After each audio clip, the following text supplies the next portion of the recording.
Hello, my name is Lindsay Tuloss. I'm a Senior Customer Success Manager here at Verbit.ai. Today we are going to be reviewing how to set up the multi-tenancy feature on your Verbit account.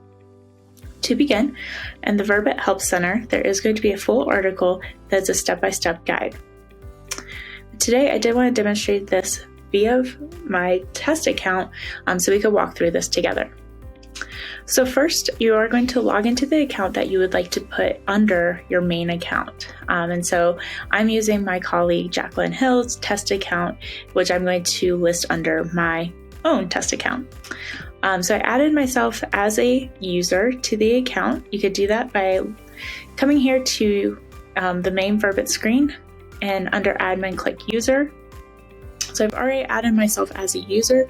If you hadn't added a user yet, you would create a new user, put in their email address, and then that user will get an email to set up their password.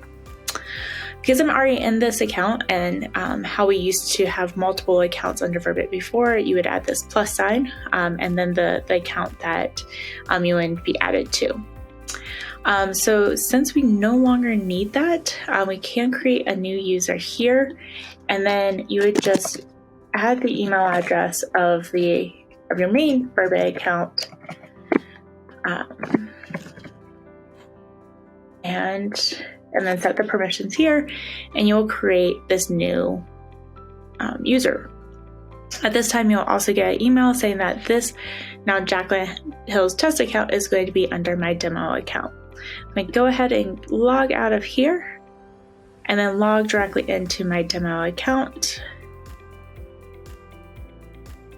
And then up here at the very top, get there in just a second. Up here at the very top, you can see what account you are in and easily toggle between the two. So I start out in Jacqueline Hill test account. I could go over to my demo account and toggle between the two accounts up here. So since I went ahead and set myself up as a new user, I could go ahead and remove my first account because that is no longer needed. And then I could just use my main Verbit email address and login password, and that will grant me access to both accounts, as you can see here. If you have any questions or comments, feel free to let us know, or also use our step-by-step help center guide on the Verbit support page. Thank you so much.